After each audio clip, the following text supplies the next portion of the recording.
Alright, hey guys. This is going to be a video on how to fly the Level D 767. This is going to be a cold and dark startup. If you're wondering why I'm on the internet right now, this is sim routes where we are going to get our routes for the FMC. It's a lot easier to import them into the 767, and you don't have to enter all the waypoints because on some of the longer, obviously you're flying 767, so you're going to have a longer route with more waypoints. So I always import them in, and it's kind of hard the first time. So I post a video. I mean, this will be part of the video showing you guys how to do it, and then in the FMC it'll automatically enter. So go to simroutes.com. I'll post the link in the description if you have problems for some reason. We're going to be departing from Las Vegas, so KLAS, to Honolulu, PHNL, and you're going to click Find Plans. I'm going to do this one. It's 1 nautical mile shorter, but looks like a little bit of a different route. Not really, just the first waypoint. It'll give you all the waypoints right here. You can look at the tracks. That's the route we're going to be flying. If you ever try to generate a route and you got something going really crazy, you can make sure you click on these and it'll tell you which one it is. So that's Diallo right there. Then you're going to go, this doesn't really matter all up here, just see right here, it'll say download flight plan, click level D767, click download, and I would download it to your desktop, save it to your desktop.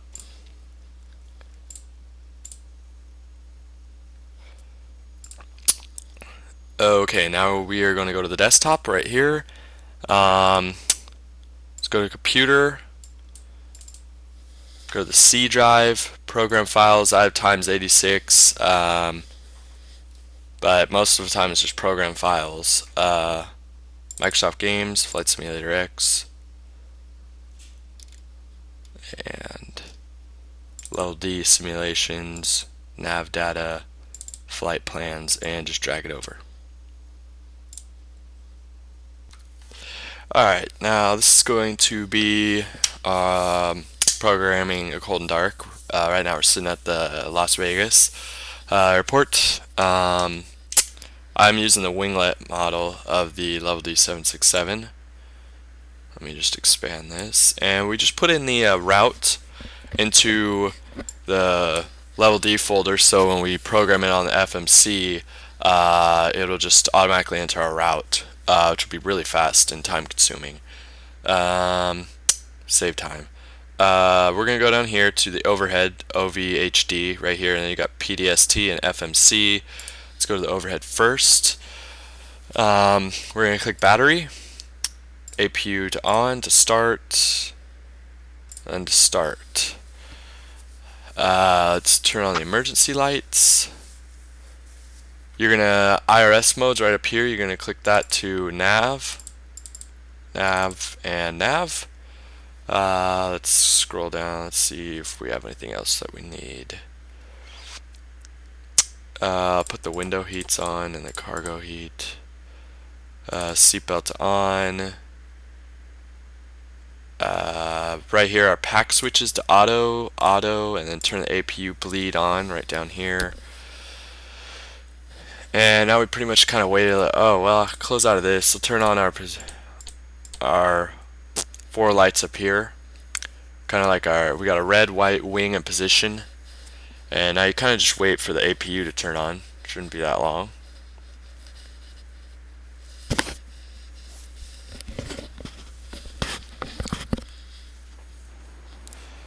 Okay, now the APU is on, and you're going to see a lot of weird things. The overhead panel, if you switch this thing to heading up here, all the way to the last one, HDG heading, it'll count down, and that's how long until the IRS is going to be aligned. So we have 100 seconds pretty much. So we're going to go down here to the FMC and program it. It's going to say verify position, just click CLR clear, click FMC, POS, then you click the position unit page. I don't know what this, like I said in my iFly one, I just call it unit. It might be initial, different things. Then you can see last position. You're going to click that and post down here to set IRS point position. You need to do that for the IRS to align itself. Go to the route, and we're going to activate the keyboard by going up here.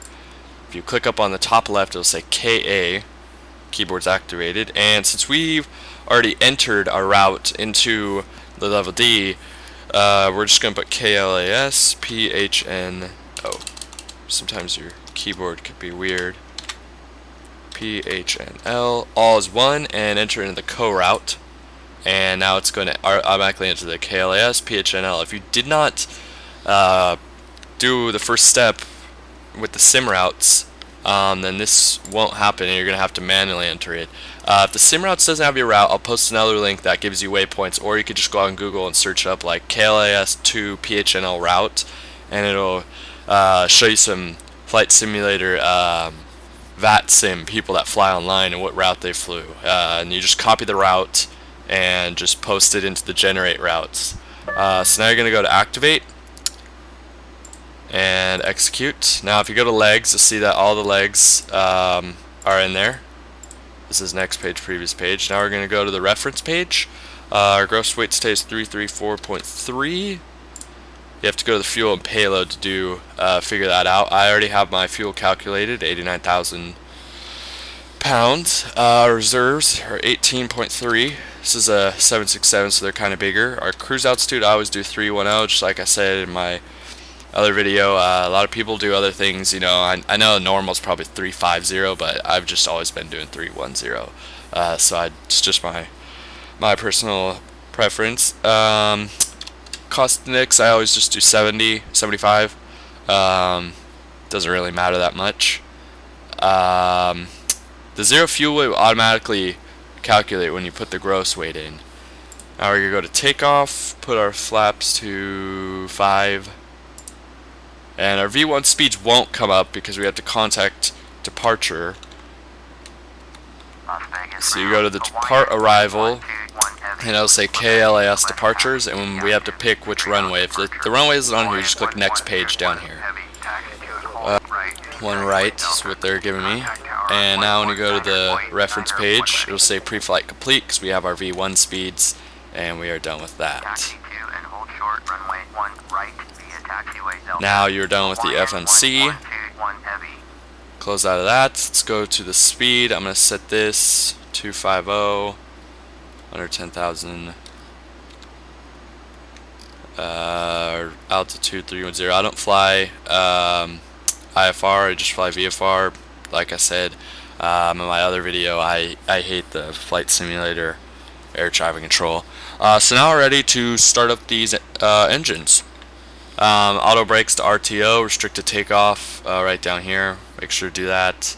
If you haven't either, on the range, when you zoom out, if you click it, yours should already be on TCAS off. You want that on, so just not when there's going to be a plus if you're on the right, there's going to be a minus, but if you click right in the middle, it'll turn it off, and the TCAS off will not display anymore. Turn all that off. Overhead, okay. Now we're at the overhead. So let's turn our hydraulic punts to auto. All these should be on, and these three on the bottom should be auto. Our fuel, turn all those on. Turn your left pack off, your right pack off. Make sure you have those pack switches off. Looks like everything else is normal. Let's figure out which way we're pushing back here. We gotta kind of close to the runway, so Shift P is to push back. Let go of the emergency brake. I mean the parking brake with the period button. And now we're pushing back. So go to the overhead panel once again, and you're going to see right up here. There's two switches. It says engine start 1, both 2. You're gonna switch. The one on the right will be the right engine, this one will be the left. You're going to push it to GND, the ground.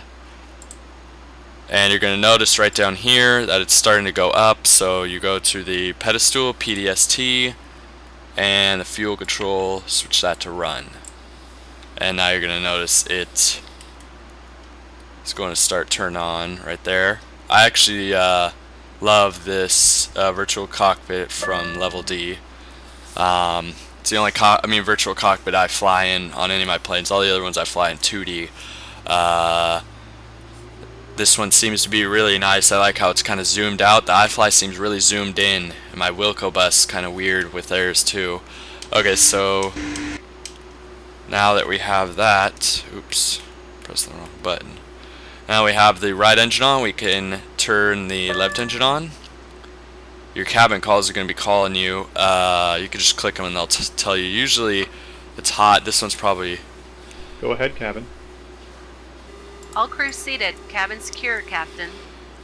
Now that one's turned on, so we're going to switch the fuel control to run. Click it to run, and then it's going to start turning on.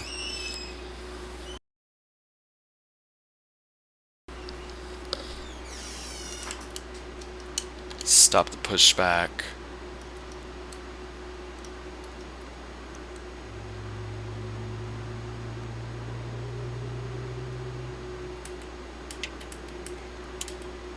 And the left engine is on. Now you're going to go up here, turn your pack switches back to auto, APU, switch that to off,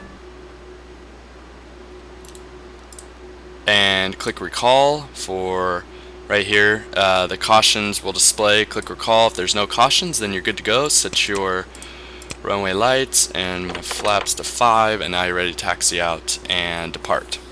Hope this helped you guys out. Comment if you have any questions, subscribe for requests on any videos. I'll probably end up posting one for an ILS procedure also with takeoff, so you guys can, some of the people that don't understand how to use this on takeoff, you can kind of figure it out. On takeoff, you're going to engage the autopilot, just click the center, then the vertical speed or the altitude hold, then LNAV is what's going to fly the route through the FMC, and then auto throttle speed, and you can kind of just switch those and you switch the vertical speed, but LNAV is what you're pressing that's going to fly the route through your FMC.